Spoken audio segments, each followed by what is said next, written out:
Balik ulit sa pagiging friendly ang former NBA player na si Bol Bol matapos kumamada ng 48 points sa panalo nila kontra Blackwater. At SMB Import gumamit ng ipinagbabawal na gamot sa hotel? Yan ang ating mga pag-uusapan para sa video natin na ito.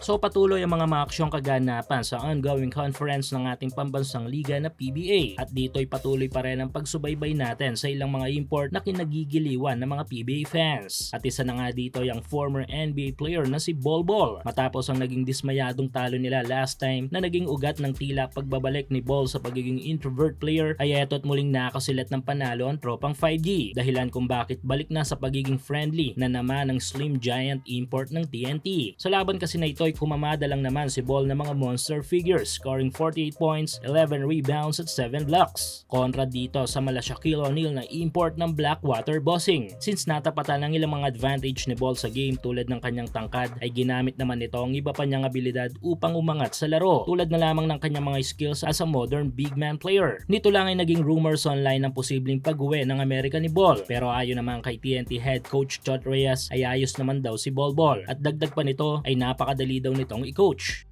Samantala tila kabaliktaran naman ang nararanasan ng team ng SMB ang tila maayos na nararanasan ng TNT sa kanilang import dahil nito nga lang ay puro sakit ng ulo ang nakukuha ng Beermen sa kanilang mga recent import. Heto nga yung former NBA player na si Justin Patton. Bukod kasi dito sa hindi pagdalo nito sa mga team practice ay hindi pa ito lumaro sa kanilang mismong game. At ang matindi pa nga dito ay until now ay di pa ito makontak ng team. Ayon sa article ng kilalang media website sa bansa na Philstar ay tila suspected na uminom at gumagamit si Payton ng ipinagbabawal na gamot sa kanyang hotel na tinutuluyan na nagmula naman ang info sa mismong team manager ng Beermen. Kalaunan ay napagalaman na umorder pala ng alak si Payton via Grab na nakita sa lobby ng hotel. Di malaman kung ano nang nangyari dito at di na nga nagpaparandam. Pero worry no more para sa SMB dahil meron na agad silang backup reinforcement sa pagkatao ni Benny Boatwright na dati rin nilang import at ang good thing dito ay kandidato nito para sa pagiging naturalized player ng Gilas Pilipinas.